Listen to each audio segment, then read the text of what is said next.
So I want to talk about Android 17 in Dragon Ball Super. We just got episode 86 a few days ago, and we see that he's incredibly powerful, matching up against Super Saiyan Blue Goku. How exactly did he get this strong? I understand that he trained, but I'm very curious of this, and I want to talk about why I think that it kind of is a problem, why he is exactly this powerful. And it's not really just because it doesn't really make sense that he's on the same level as Super Saiyan Blue Goku, or at least I should say in that realm. We didn't see either of them at their maximum power. But we knew going into this arc, I think most of us did, that these characters that are chosen for the tournament, these weaker characters, you know, 18, 17, Krillin, Tien, even Roshi maybe, I always figured they were going to get some stupid power-ups, which is something I gotta deal with, right? We see Krillin's a lot stronger than he should be. He's going up against Super Saiyan Goku, really, and I don't think he's that strong. And it's hard to pinpoint Krillin's power exactly, but it's clear he's a lot more powerful than he should be, and he has some really cool techniques that I like.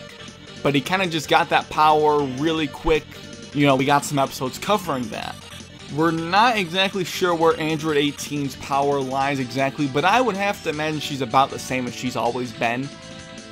But with Android 17, what I really don't quite like is, number one, how strong he really has gotten. Not because I don't want anyone being as strong as Goku and Vegeta, that's not it.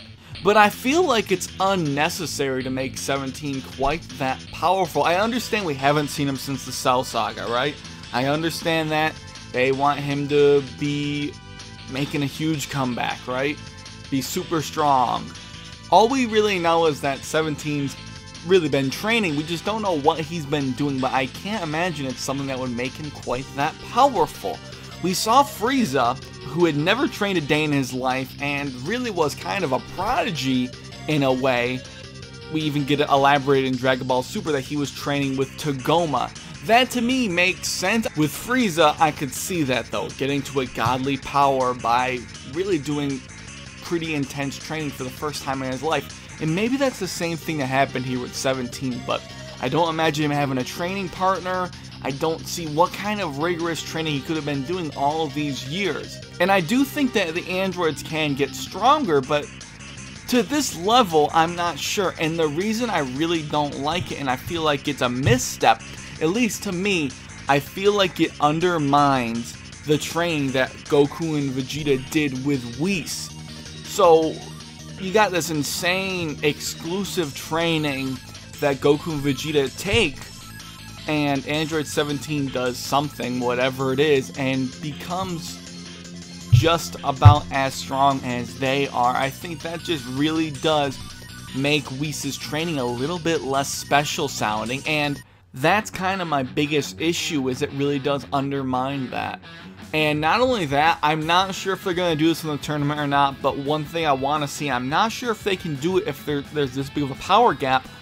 I want to see a tag team with 17, 18, kind of like what they did against obviously Future Gohan with the future androids, but here in the present day with these androids, I want to see that kind of a tag team in the tournament. I feel like their special thing, aside from people not being able to detect their ki and not running out of energy, their special thing could be that they work better together than anyone else would. They might still do that. I just feel like it would be a little bit weirder given that assumed power gap. Again, going off what I said earlier, I understand people are going to get these crazy power boosts for the tournament, but I just think that this big of one for 17 was unnecessary. Maybe you guys like it, but to me, him being on par with Super Saiyan Blue Goku, you know, they're going back and forth, and they weren't going all out, either of them, so I just feel like it's very strange, not only for the fact that it is a very strong boost, but it makes it seem like that Whis training isn't as important. I know 17's probably never trained in his life. I just don't see that power boost coming from him. We've seen 18 sparring with Krillin and doing a little bit of training, so, you know, we never really saw her get any stronger, but I do think that they can get stronger. But this just doesn't seem to really flow for me. And I know people are going to say I'm looking into it too much, which, yeah, I am overanalyzing things, sure, I guess. But I think it's something that's worth pointing out. I feel like it's almost a way of making 17 unique but in a very uncreative way, because what I mentioned earlier, what would make them unique is that they'd be the best tag team and they wouldn't really be detected by people because they can't have their energy be sent. But you know, those are my thoughts. Maybe you guys think I'm wrong, and I'm sure there's people out there. Let me know what you guys think of this down below. Do you agree? Do you disagree? How do you feel about 17's power? And do you feel like it does make the Whis training seem a little bit less impressive or not? Let me know your thoughts down below.